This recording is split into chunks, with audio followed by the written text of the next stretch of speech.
Y acabamos de iniciar una serie titulada La dimensión espiritual de Dios o el mundo invisible de Dios. Podemos manejarlo de esas dos maneras, pero el propósito de esta serie, esta va a ser la segunda conferencia. La primera la dimos en la conferencia anterior. Esta conferencia tiene como propósito buscar en la Biblia esos pasajes que durante mucho tiempo, precisamente por ser tan controversiales y tan misteriosos y muchas veces tan incomprensibles, comenzar a desenterrarlos y poder encontrar que a través de esto podemos realmente entender cómo puede cambiar radicalmente nuestra manera de pensar en Dios, por qué estamos en este mundo y cuál será nuestro destino final. Cuando nosotros comencemos a ampliar el espectro, la dimensión espiritual y la dimensión invisible, y comience el cristiano a entender que el mundo que nos rodea, claro que estamos en un mundo terrenal y tenemos que tener los pies en la tierra, pero cuando comenzamos a comprender más el mundo espiritual, cómo estamos rodeados de millones de ángeles, unos buenos, otros caídos, querubines, y todo lo que se está llevando ahorita en el espacio, porque los ángeles solamente están así las 24 horas espiándonos, ¿verdad? Hay actividad tremenda en el mundo invisible de Dios, y la Biblia nos los revela.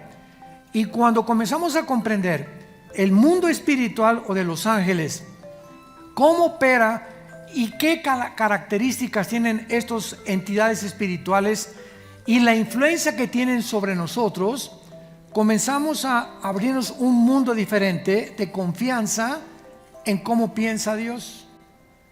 Hemos visto en la conferencia anterior, en 1 Reyes capítulo 22, que Dios se le describe con un ejército a la derecha y con uno a la izquierda, preguntándoles a los ángeles cómo podían ellos idear, Dios preguntándoles a los ángeles cómo podían ellos idear la muerte del rey Acab, cómo se podría llevar a cabo en el mundo. Dios había sentenciado, esta persona ya tiene que morir.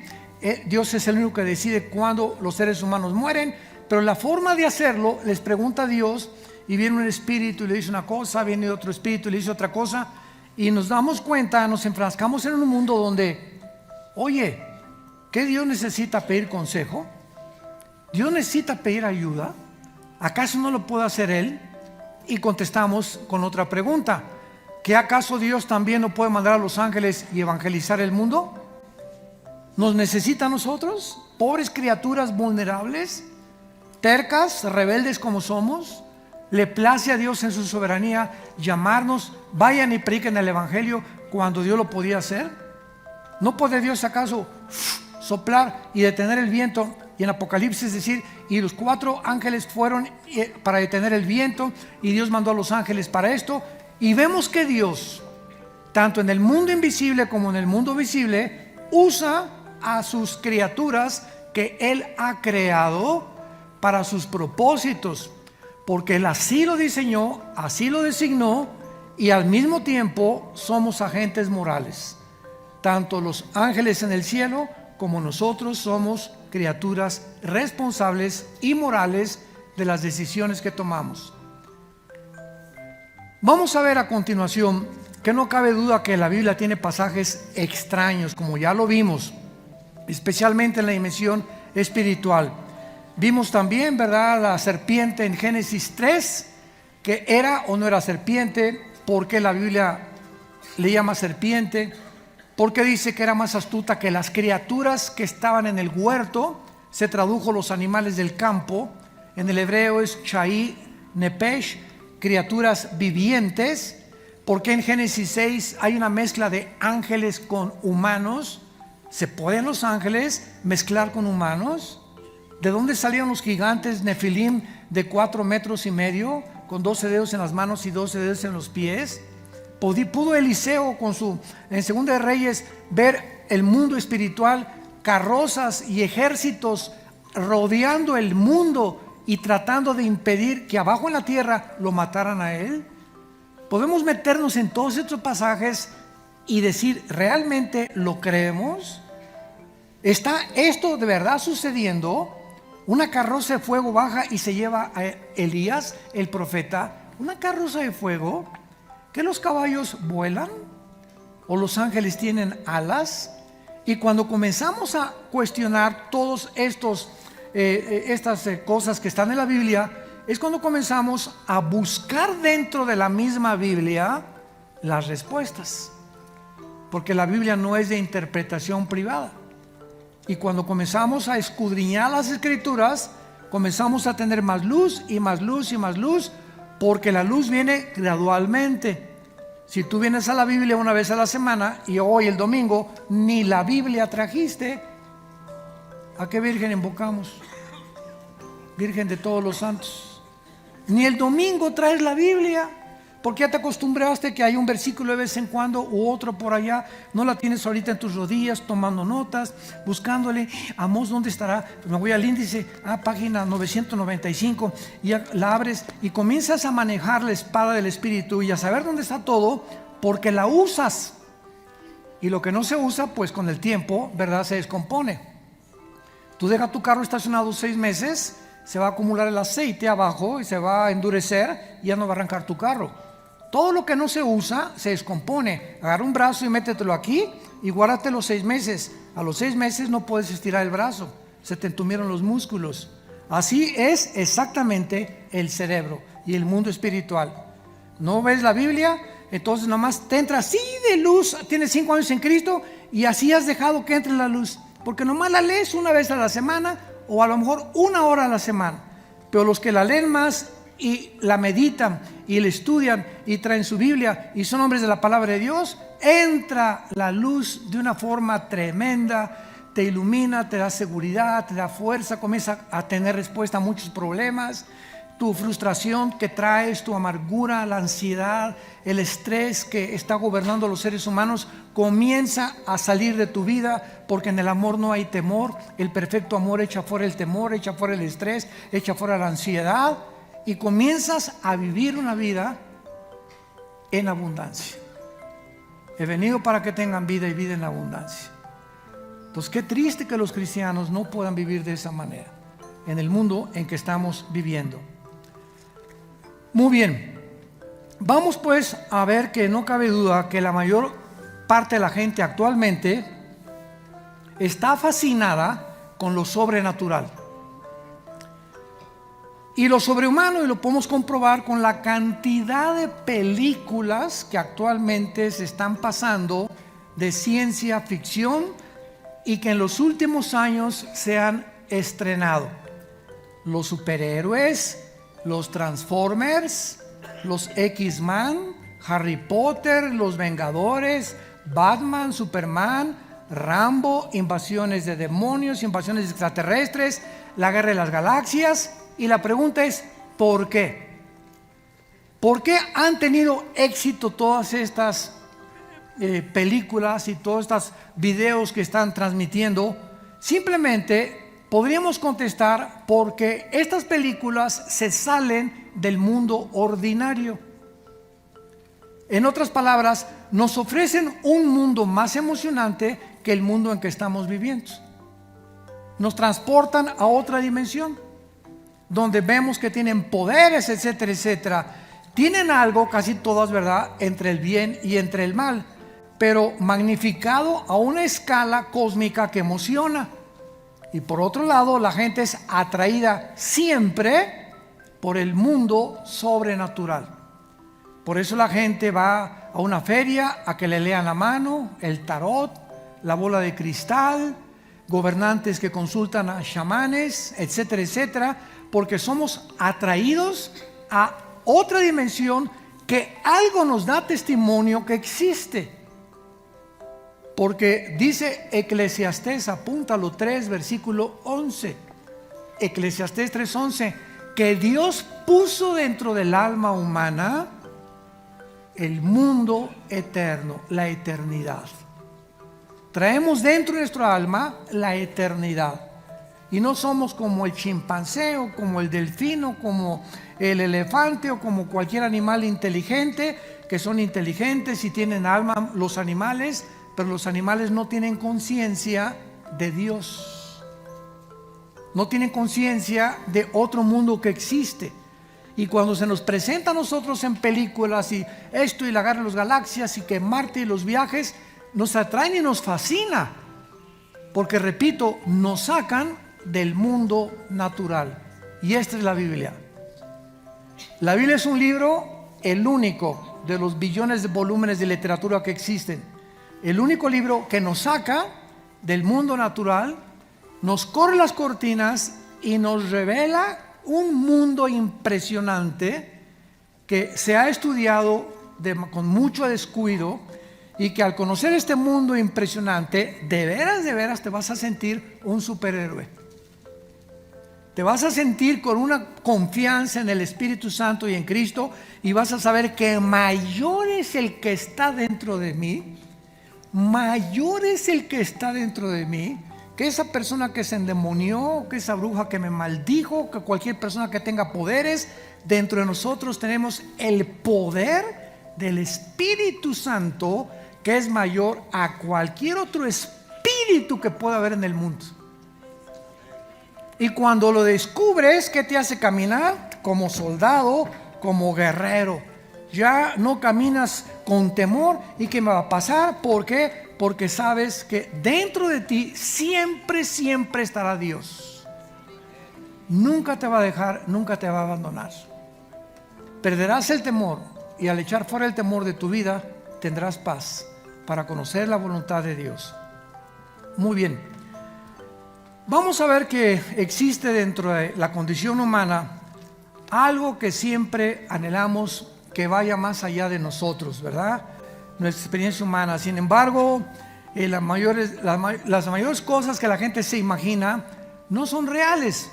Yo le llamo marihuanadas. Y la gente, la imaginación es muy grande, y por eso Julio Verne y todos los escritores que inventaron muchas cosas fueron reales, otras no fueron reales.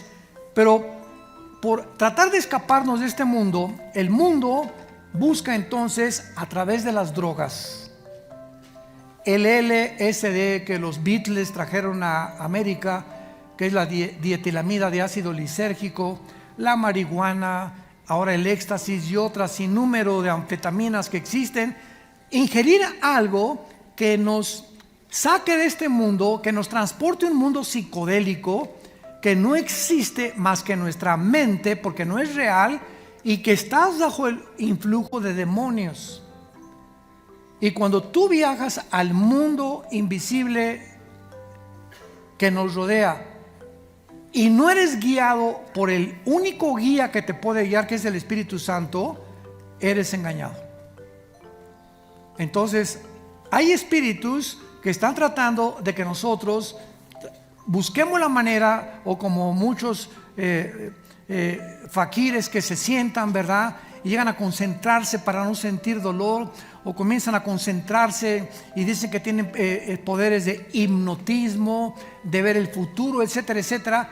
Todo este mundo es lo que Dios prohíbe, porque el guía de la mente no es el Espíritu Santo. Son espíritus de demonios que imitan, que saben que buscamos lo sobrenatural, y acabas con las cartas tarot, que te echen el café turco, con la bola de cristal, con la astrología, porque estamos buscando algo que trascienda lo natural. Vamos a comenzar a estudiar quiénes son los que la Biblia le llama dioses. Vamos a descubrir que hay cantidad de cosas en la Biblia y personas que Dios les llama dioses. Y cuando nosotros entendemos que en la Biblia la palabra Dios no significa nada, porque a Satanás se le llama Dios de este mundo en 2 Corintios capítulo 4. Satanás es un Dios, el Dios Tlaloc, el Dios de la lluvia, el Dios Zeus, el Dios Poseidón de los griegos. Y encontramos por todos lados, los hindúes tienen millones de dioses. Y cada vez que nos sumergimos en el mundo, y oímos la palabra Dios, como una señora una vez me dijo, es que doctor Alducin me dice, yo creo en Dios, y le contesté, ¿en cuál Dios? ¿En cuál Dios? Cuando tú dices creo en Dios, no estás diciendo nada. Los hindúes tienen millones de dioses, los musulmanes tienen al Dios de Alá. Entonces cuando alguien dice creo en Dios, no está diciendo nada, te está diciendo solamente creo en algo sobrenatural, una deidad, no sé cómo, pero yo creo en algo, una fuerza, lo que sea, pero no te está diciendo que cree en el Dios y Padre de Jesucristo. Y el único Dios verdadero, el único Dios vivo y verdadero, se llama Yahweh, Jehová. Ese es el nombre del Dios verdadero y de su Hijo Jesucristo. Y cualquier otra manera de comunicarnos con los dioses que estamos el mundo tratando de comunicarse, se están comunicando con demonios, con ángeles caídos. Y vamos a ver de qué forma Dios en el mundo sobrenatural tiene reuniones con los Elohim, con los dioses, o sea, con potestades y con entidades espirituales que tienen autoridad en el universo cósmico de Dios, y que se encuentran unos bajo el control de Dios, otros en rebelión contra Dios, pero existe un mundo arriba de nosotros, igual que como nosotros, organizado, presidente, vicepresidente, gobernador, presidente municipal, etcétera, etcétera, organizado igual que aquí, con mucho más organización, desde luego, que en el mundo que vivimos. Vayamos al Salmo 89 para comenzar. Vamos a comenzar a quitar muchas incógnitas y a sorprendernos de las cosas que tal vez has leído tantas veces en la Biblia y no habíamos podido entender. Anteriormente hicimos la pregunta si los cristianos realmente creen lo que leen en la Biblia. Y si así es, vamos a considerar el siguiente para ver si realmente tú crees todo lo que la Biblia dice. En el Salmo 89, versículo del 5 al 7, tenemos esta revelación. Y dice así, Salmo 89, del 5 al 7. Celebrarán los cielos tus maravillas, oh Jehová. Tu verdad también en la congregación de los santos. ¿De cuáles santos hablará? ¿De los que están en el cielo, de los que están en la arriba? ¿O cuál es la palabra hebrea para santos? Porque ¿quién en los cielos igualará a Jehová? ¿Quién será semejante a Jehová entre los hijos de los potentados? Ponle en tu Biblia a la palabra potentados Elohim. ¿Saben por qué deben tener la Biblia? Ponle a la palabra potentados Elohim. Vamos a traducirlo. ¿Quién será igual a Jehová entre los hijos de los dioses? ¿Hijos de los dioses? Hermano, ¿de qué está usted hablando? ¿Quiénes son estos hijos de los dioses que está mencionando aquí el Salmo 89? No, mejor no le entiendo, pásale la hoja. Porque es lo más natural, ¿verdad? Y es normal. Cuando no tenemos la revelación y está medio complicada la cosa, mejor le sigo leyendo. Ya dejo a ver quiénes son los hijos de los dioses. A ver, ya entre 2 o 3 años lo voy a entender. Versículo 7. Dios temible en la congregación. Esa palabra congregación es la asamblea de los hijos de los dioses. Y formidable sobre todos cuantos están alrededor de él. En este pasaje estamos hablando de una corte que Dios tiene como un rey, donde tiene sus príncipes, sus cortesanos en su trono de universo. Y aquí se refiere a la corte de millones de seres espirituales que rodean a Dios en su trono. La palabra congregación apunta, es la palabra hebrea Cajal, con Q de queso, Cajal, y H intermedia, Cajal, que significa asamblea. ¿Quién estará en la asamblea o en la reunión de los hijos de los dioses? Pregunta aquí el autor de este salmo. Y podemos aquí traducir este pasaje claramente en el original hebreo. Dios está presidiendo, como el presidente de una compañía, como un rey en una corte que tiene de seres espirituales de los dioses y donde finalmente Él da su decisión. Brinquémonos rápidamente al libro de Daniel, capítulo 4. Ya comenzamos a profundizar aquí. Dios tiene una corte donde toma decisiones, donde muchos de ellos sirven como consejeros. ¿Consejeros? ¿Que Dios necesita consejeros? ¿Que Dios necesita la opinión también de los ángeles? ¿Dios necesita tu opinión, mi opinión, de seres vulnerables, rebeldes, débiles como somos los seres humanos? ¿Cómo es posible que pueda Dios llegar al grado de decirle a alguien: oye, Carlos, te pregunto, ¿te vas a casar con Chencha? Sí, ¿y qué? No, yo no me estaba preguntando. ¿No me quieres preguntar si me has preguntado mi opinión? Si Chencha es para ti. Oye, Pancracio, ¿quieres comprar esa casa? ¿Sí? ¿Te interesa? Claro que me interesa, te conozco de Dios. ¿No me has preguntado como mi hijo? Mi opinión sí me interesa. ¿Ya oraste por lo menos algunos días para saber que la decisión que tú estás tomando me interesa que me consultes para yo darte mi opinión? No, no necesito tu opinión. Bueno, Dios nos deja. Dios nos deja. Es que me casé con este sapo que tengo de esposo y a ver, ¿por qué Dios? Soy tu hija, ¿verdad? ¿Por qué no impediste que me casara con este hombre? Simplemente porque no me preguntaste y te casaste porque te emberrichaste con ese hombre o con esa mujer. No le eches la culpa a Dios de tus decisiones. Entonces tenemos que entender que tenemos que meternos a la familia de Dios, a nuestro Padre, que le interesa nuestra opinión y que oremos y que le pidamos consejo para que Él nos pueda dirigir. En Daniel capítulo 7, Daniel 7, encontramos otra revelación tremenda. Dice, por ejemplo, Daniel 7, versículo 10. Un río de fuego procedía y salía de delante de él. Es lo que vio Daniel en el cielo.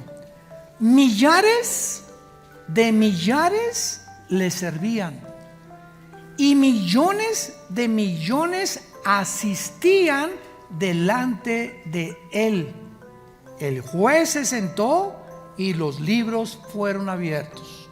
Lo mismo que nos dice el salmista en el 89 que vimos nosotros, que Dios se le describe en una corte como un rey con todos sus súbditos. Es la misma imagen, el mismo retrato que Daniel le da el Espíritu Santo.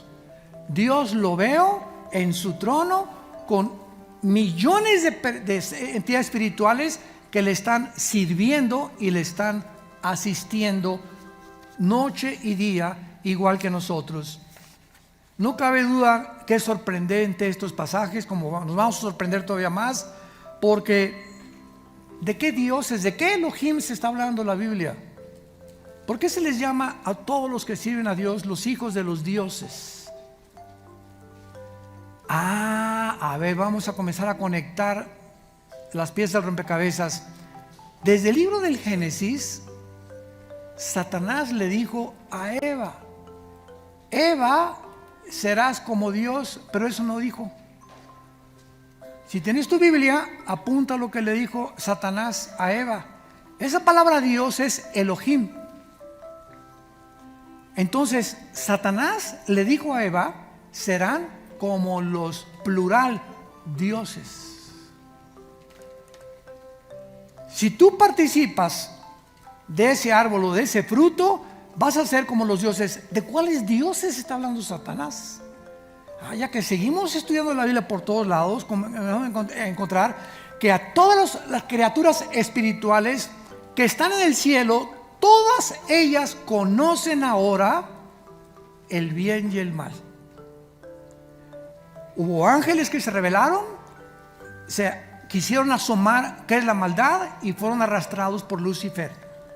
Los otros ángeles se quedaron con Dios, sirviendo a Dios, adorando a Dios, conociendo a Dios, Y ellos conocieron también el bien y el mal. Vieron la cruz, y va a haber una guerra en Apocalipsis 12 entre los ángeles de Dios y los ángeles de Satanás. Y es lo que Dios no quería que nosotros conociéramos. Entonces, cuando la Biblia retrata en Génesis 2 a Adán y Eva, síganme con cuidado, el último retrato de la primer pareja humana, son desnudos. Y estaban ambos desnudos y no se avergonzaban. Es el último retrato antes de pecar de la primer pareja humana. Ok. Pasa algo en medio, que es la tentación, y cae en la tentación. Y el próximo retrato de la primer pareja humana es la misma pareja tapándose sus órganos genitales. Ya tenían vergüenza. Antes de la caída no tenían vergüenza.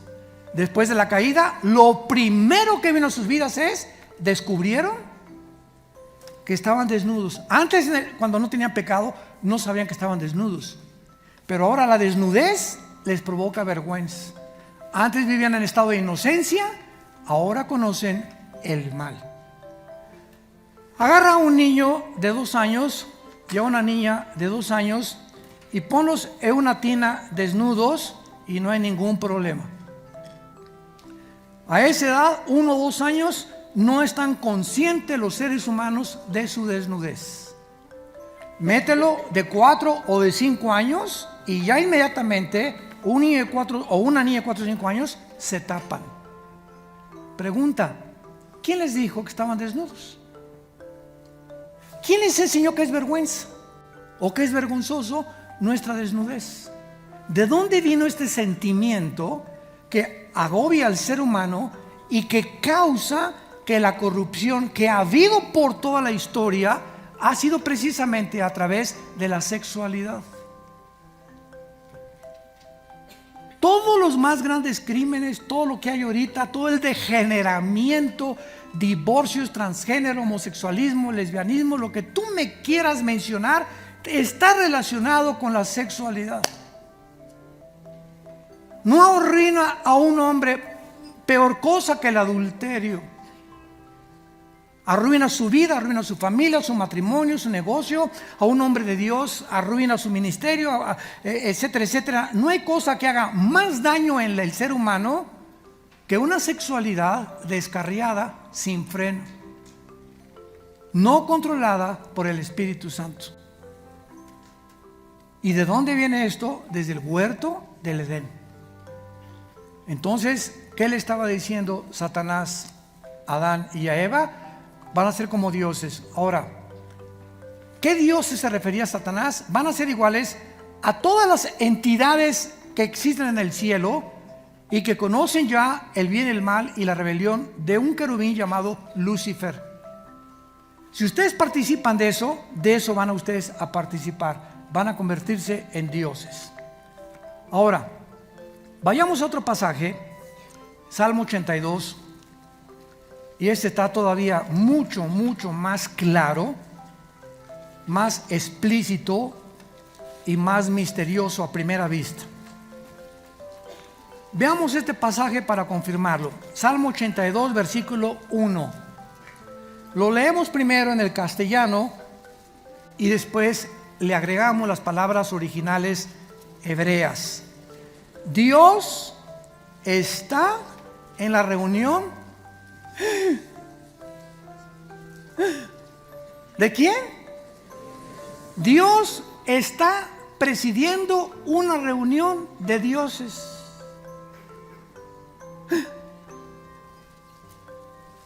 ¿De dioses? ¿Que no solamente hay un solo Dios? Entonces hay muchos dioses.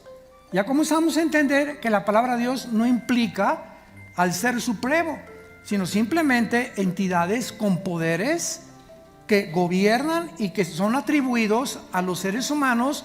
Y cuando un ser humano se hinca delante de una estatua y comienzas a ponerle veladoras o lo que tú quieras, estás ante una estatua que para ti es una diosa. ¿Por qué? Porque detrás de esa estatua, ¿quién te impulsó a hincarte delante de ella? los espíritus que se encuentran detrás de esa estatua son reales. Y el magnetismo que usan para jalarte y desviarte a la adoración verdadera es real. Pero la gente no lo sabe. Todos los cristianos venimos de ahí. ¿Por qué? Porque desconocíamos el mundo espiritual como opera. Si tú vean ustedes de una manera más sencilla la inclinación de todos los seres humanos a adorar a algo o a alguien. Todos los jóvenes, viene un cantante y las muchachas y hasta se quitan la camisa, etcétera, etcétera. La tendencia es adorar. Nos enfocan a adorar a ese cantante o a ese artista o a ese deportista, y en ese momento te concentras sin que te des cuenta, estás enfocándote y adorando algo que es un ser humano. Pero tenemos esa tendencia. Entonces se muere un deportista y lo hacen un dios, o sea, un objeto de adoración, de comenzar a inflar algo completamente fuera de este tamaño. Un artista o un Hitler, un Stalin o un escritor, pero tenemos la tendencia siempre de estar adorando algo o a alguien, porque fuimos creados para adorar. Ahora, cuando no sabemos a quién adorar, pues adoro al tenista, al futbolista, al artista, al ateo o al X o como se llame, ¿verdad? O a la esposa. Unos adoran a la esposa, otros adoran al hijo, es su Dios, otros a Fido el perro es su Dios. ¿Se acuerdan ustedes en Juan capítulo 4, la mujer samaritana? Qué increíble es la Biblia, maravillosa sabiduría. La mujer samaritana era una mujer religiosa, pero la chulis, con 5 maridos que te había enterrado en el jardín de su casa, yo creo. Y cuando Jesús llega al pozo de Samaria, llega a la cita, el Padre le dijo, porque así comienza el capítulo 4, le era necesario a Jesús ir a Samaria. En otras palabras, en el calendario que Dios le dio a Jesús, porque Jesús dijo en Juan 14, yo no hago nada más que lo que veo hacer al Padre. Yo no saco un demonio por mi propia voluntad. Todo lo que hago, si me dicen mi padre, sana a este y no sanes a este, échale los demonios a este déjaselos todavía. Jesús no hacía nada ni hablaba nada, era la perfecta voluntad sometida a Dios. Entonces en el calendario de Dios tenía Jesús la cita a las 12 del día. Y cuando llega Jesús a las 12 del día a Samaria, tenía una cita con una mujer samaritana sumamente inmoral. ¿Por qué a las 12 del día? Porque las mujeres decentes iban a recoger el agua antes de que saliera el sol a las 7, 8 de la mañana. Pero las mujeres que no eran decentes, las que eran o se consideraban, ¿verdad?, de la vida alegre, iban cuando ya no había mujeres decentes a sacar el agua. Y Jesús no fue con las mujeres decentes, fue con la peor de las mujeres a las 12 del día. Y entonces comienza la conversación que todos conocemos entre Jesús y la mujer samaritana. Y comienza Jesús, bueno, del agua que vas a beber, asocia a Jesús la vida espiritual con el agua. Pero el punto es que la mujer llega un momento en que se da cuenta que Jesús es una persona religiosa. Y entonces lo primero que le dice la mujer samaritana es lo siguiente: mis padres, o sea, después de todo, ¿verdad? Vivo en Amaciato ahorita, pero voy a misa el domingo, o voy a la iglesia el domingo. Vivimos mi esposo y yo sin casarnos, pero vamos a la iglesia del sur, o somos religiosos. Y mis padres adoraron en esa iglesia. Y ustedes, le dice la mujer samaritana a Jesús, ustedes los judíos, porque los samaritanos eran una mezcla de judíos con gentiles. Cuando vino el exilio babilónico 600 años antes de Cristo, se mezclaron los judíos con los gentiles, y comenzaron los gentiles: ustedes ya no son puros, ustedes son samaritanos, y no se atrevían a vivir con ellos. Entonces le dice la mujer, ustedes adoran allá, los judíos allá y mis padres acá. En otras palabras, la misma pregunta del siglo XXI. ¿Cuál es la mejor religión? Unos dicen que los mormones, otros que el Islam, ustedes que los católicos, otros que los protestantes, otros que los nazarenos, otros que los bautistas. ¿En cuál de todas las religiones realmente se adora a Dios? Fue la pregunta de hace 2000 años que nos contesta Jesús. ¿Y qué le dice Jesús a la mujer samaritana? Simplemente, créeme a mí. No le creas ni al papa, no le creas ni al pastor, no le creas ni al budista, no le creas ni al musulmán. Créanme a mí, a Jesús. Y yo me encuentro en la Biblia. Y cuando tú me conozcas a mí, a Jesús, y me invites a tu corazón, vas a descubrir que yo no soy una religión. Soy una criatura espiritual igual a Dios, con la esencia de la divinidad, que entro a tu vida para abrirte los ojos y mostrarte a quién debes adorar. Y Jesús continúa diciéndole a la mujer samaritana, mi Padre es espíritu y los que le adoran en espíritu y en verdad es necesario que le adoren. Entonces, cuando eres cristiano, ya no entras a un edificio, aquí está Dios. No, Dios no está en ningún edificio. Yo antes, cuando tenía la religión de mis padres que nos inculcaron, cuando iba a la religión con mi abuelita, entrábamos y las mujeres se tapan con un velo, ¿verdad?, la cabeza, y los hombres, aquí no se habla, todo con respeto, porque ahí está Dios. Y sales de ahí, arriba Pancho Villa, ajúa, ¿no que no tronabas pistolita? Porque nos enseñan que Dios está ubicado, confinado a un lugar material. Y la Biblia dice, Dios no habita en templos, en edificios hechos por nosotros. Es como si creyéramos que cada vez que entramos a este salón, aquí está Dios. Dios está dentro de ti. Y la iglesia somos nosotros, no el edificio. Pero se nos caen las vendas y comenzamos a ver la luz. Comenzamos a ver el amanecer. Amanece, la noche pasa y está amaneciendo en cada persona que sigue a Jesús. Entonces regresamos al Salmo 82. Dios está en la reunión de los dioses. Sabemos perfectamente bien que todos los versículos de la Biblia deben comprenderse dentro del contexto en que están escritos. Ah, qué importante es esto, ¿verdad? Y la palabra Dios también es Elohim. A ver, Elohim está en la reunión de los Elohim. ¿Ya te confundiste? Ya comenzaron a salir chispas ahí por todos lados hasta por tus orejas, humo.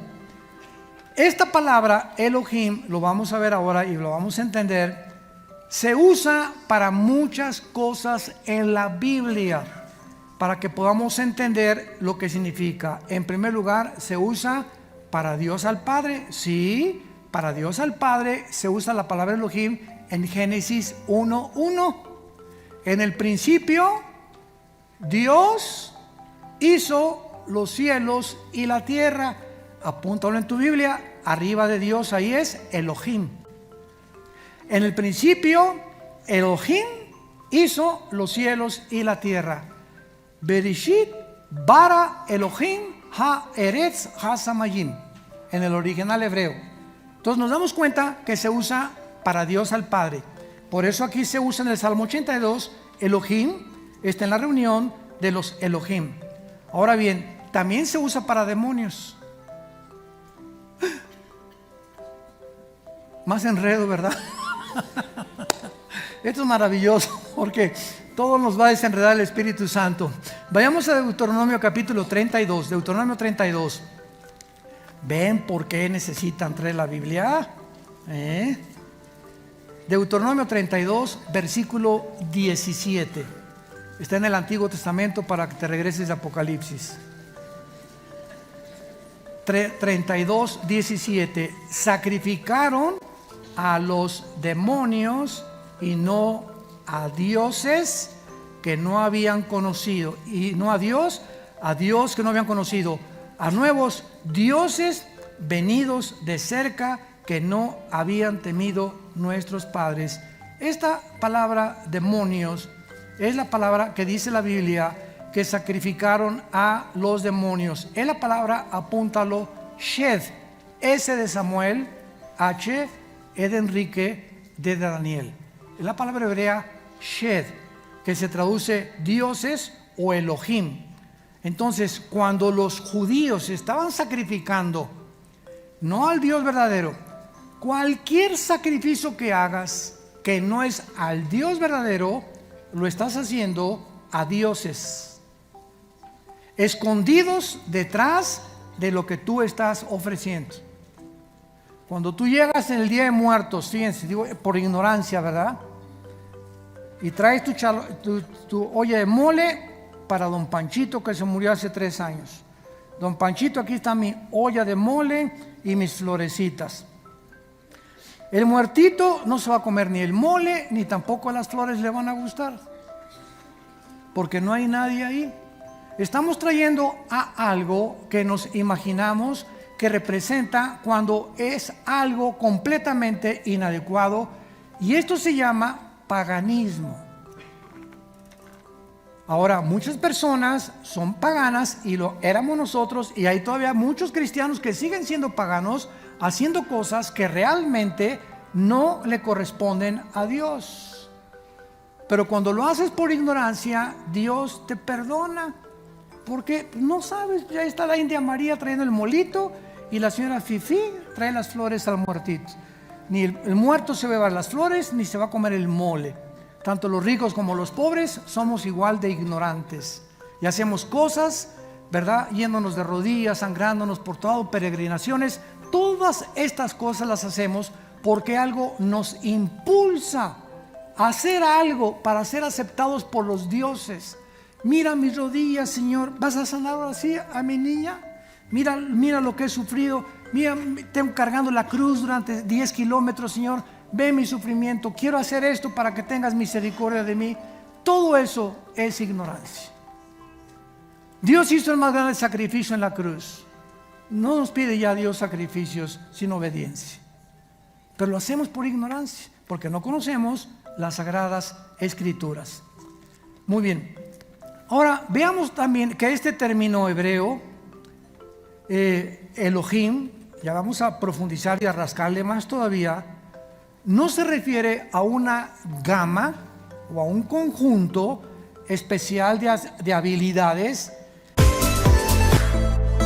que solo Dios el Padre tiene, porque la Biblia hace una distinción muy clara entre Dios el Padre y los demás dioses. Y cuando la Biblia dice Elohim estaba en el lugar de los dioses, es porque a Dios también se le asigna el nombre de Dios.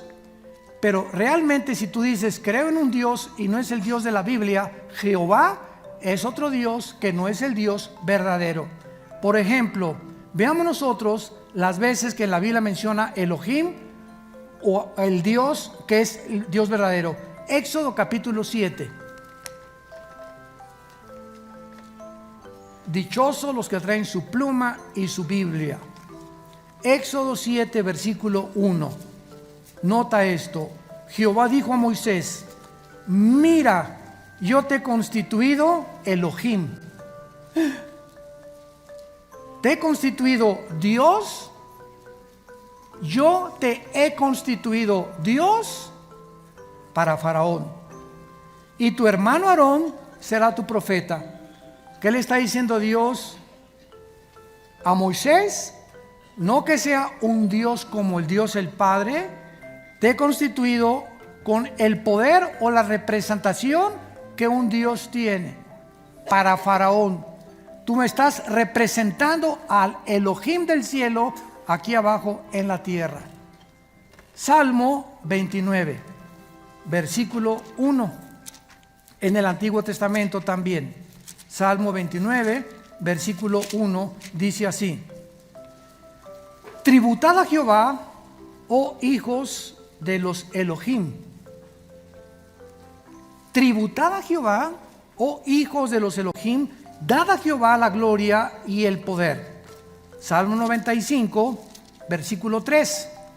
Salmo 95, versículo 3, que asocia exactamente lo que estamos diciendo, porque Jehová es Elohim grande y Rey grande sobre todos los Elohim.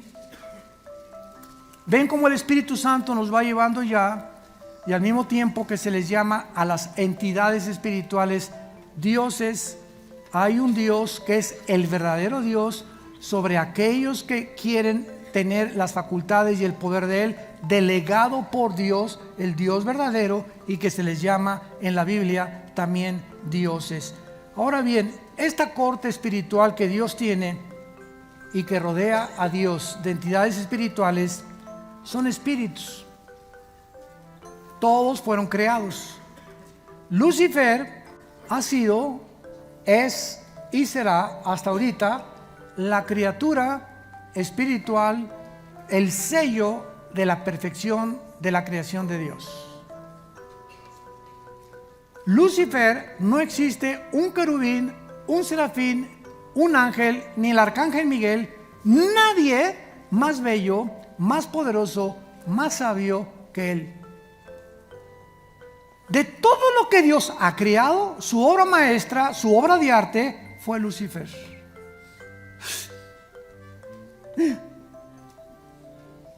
¿Y por qué lo hizo así? Dios levanta a una criatura y al mismo tiempo que hace a Lucifer lo más bello que él pudiera producir, como puede un pintor decir, esto es mi cuadro, mi obra de arte, esto es lo mejor, como es el Cristo de Salvador Dalí, o un retrato de Van Gogh, o una ópera de Giuseppe Verdi, o de Giacomo Puccini, o la Traviata, o el Rigoletto es mejor que la Traviata, o que Aida, y así como hay músicos, las sinfónicas y las composiciones de Beethoven, las sinfónicas de Beethoven, siempre hay entre los artistas, cantantes, compositores de ópera, de música, algo que resalta de todo lo que Dios los ha inspirado. Pues lo más bello que ha creado Dios en toda la historia del universo fue a Lucifer. Vamos después a ver que la palabra Lucifer en Isaías 14, versículo 12, se traduce Heilel en el hebreo. Heilel, H-Y-L-Y-L, Heilel, que significa el que brilla, o el que lleva la luz, o el portador de la luz. Y esta criatura espiritual, que es la más bella, la más gloriosa, la más poderosa que Dios ha creado, en el mismo momento que Dios le dio todo lo que le dio, lo vuelve completamente en reversa, y todo lo que le da lo usa para Él, y Dios nos lo permite para recordarnos lo que se llama la maldición de la belleza. ¿Qué pasa con una muchacha? Un ejemplo. ¿Qué pasa con una muchacha de 20, 25 años de edad que es preciosa? Y se mete al mundo de las modas, o se mete al mundo de la artisteada, o se mete al mundo del modelaje. ¿Saben qué va a pasar? Inmediatamente va a tener 5 o 6 invitaciones de viejos gordos, rabo verdes, cargados de billete, de plata, que inmediatamente le van a invitar y le van a decir, como no, te voy a hacer esto y el otro, pero vas a pasar por las armas primero. Y ya a los 26, 27, 28 años de edad, pues uno de estas personas se va a casar con ella, le van a ofrecer el dinero, se va a dar cuenta que no la hizo y va a seguir con otro y con otro, porque nunca va a creer merecedora de las personas, y siempre tendrá personas que la querrán, y tarde o temprano esa belleza con la nación se convierte en una maldición. Nunca pudo formar un hogar, ni tener hijos, ni estar con un solo individuo. El hecho que seas bella, el hecho que seas guapo, el hecho que tengas prestigio, el hecho que tengas dinero, ten mucho cuidado. ¿Por qué Dios le dio a esa persona esa casa tan bonita y yo aquí parezco Gutierritos? todo humildito y soy cristiano y mi compadre con sus Mercedes, etcétera, etcétera. ¿Y por qué al diablo lo hace así? Inmediatamente entra entre nosotros ese espíritu de comparación, de creer que porque una persona es bella o guapa o bonita o tiene riquezas, creemos que es mejor que nosotros o que está viviendo mejor que nosotros, y es la mentira del siglo. Es la mentira del siglo. Caras vemos, corazones no sabemos. No es lo que tú ves. Esas personas, la mayor parte de ellas, no te imaginas la vida tan miserable que tienen. Hace algunos años, hay un ejemplo ahorita para terminar rápido, estoy dando ejemplos para que podamos asociar lo que estamos en la Biblia con la vida real. Hace muchos años hubo una princesa en Inglaterra, la princesa Diana. Se casa con el hijo de la reina, que posiblemente sea el próximo rey, y cuando vive en ese palacio, llega el momento de decir: Dios mío, es que esto es mentira. Y Diana pues venía del campo, no era una muchacha criada en la realeza, y deja el palacio. Y este hombre ya de por sí que andaba con la que se casó ahorita, ¿verdad? Había sido su amante, andando ya con Diana. Y pues sabemos que en Francia muere un Mercedes-Benz, un accidente automovilístico. Ella tuvo 2 hijos, uno de ellos es Harry, que se casó con un artista que es Meghan. Ya saben lo que pasó en el periódico, que dice Harry, el príncipe heredero y todo. ¿Saben qué? A mamacita, la reina Isabel, no quiero el palacio, no quiero oro, no quiero sirvientes, no quiero que me sirvan el desayuno en vasos de plata. Nos vamos del palacio. Adiós, bye. Queremos vivir nuestra vida, son demasiadas regulaciones, estamos hartos del lujo y de lo que vivimos, queremos una vida más sencilla. Él está haciendo lo mismo que hizo su mamá, que esta ahorita es de moda, ¿verdad? ¿Y dónde fue el príncipe Harry? ¿Y qué se van a poner de pantalones? ¿Y qué calcetines trae ahora puestos? Digo, es la comercialización, ¿no? Pero lo que quiero explicarles es cómo esa gente que nosotros creemos, ¿quién no sueña con un príncipe azul? Pues aquí está una persona que tuvo su príncipe azul y cuando lo encontró, lo dejó. Qué contradicción, ¿no? Todos, ay, quisiera casarme con un príncipe azul. Se que te hagas con un príncipe azul y te das cuenta que ese príncipe azul es una mentira. Vivir en un castillo, y eso es una mentira, es el sueño de cualquier princesa, y no es cierto, no es cierto, no es cierto. Más vale comida de legumbres donde hay paz que de buey engordado donde hay odio, dice el libro de Proverbios. Aprendamos de las experiencias de la vida y aprendamos también de la palabra de Dios. Te damos gracias, Señor, en esta tarde por los secretos de la sabiduría y del conocimiento, porque si diste tu vida por nosotros, ¿cómo no nos darás todas las cosas si nosotros te las pedimos? Oh Dios, te damos gracias por ese sacrificio en la cruz y por la resurrección de tu Hijo entre los muertos.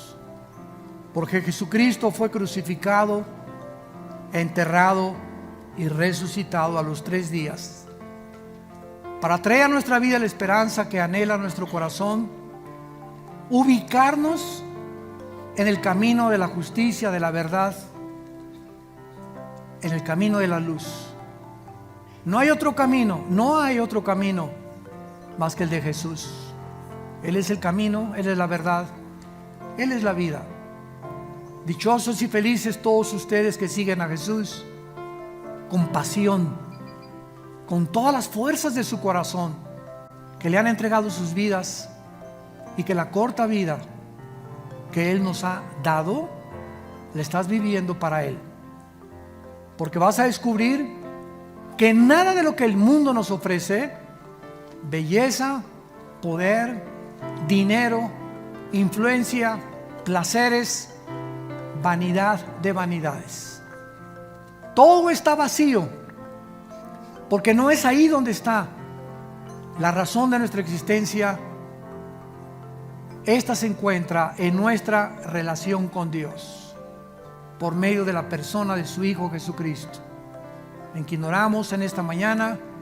Y si hay alguien de ustedes que no tiene a Jesucristo en su corazón todavía, ustedes que nos ven por la televisión también, simplemente dile estas palabras: Señor, te pido perdón por mi vida, te pido perdón por buscar fuera de ti algo que nunca encontraré. Ahora comprendo que en ti se encuentra la fuente de la paz verdadera y de la felicidad. Creo que en la cruz pagaste con tu sangre por mis pecados y que a los 3 días resucitaste de los muertos. Te pido que entres a mi corazón ahora. Te recibo con todo mi corazón porque te necesito, Jesús. Ábreme mi mente, mi entendimiento para ver esa luz en la oscuridad que yo vivía y vivir para servirte en el Espíritu que tú me has dado, y en tu nombre santo. Amén.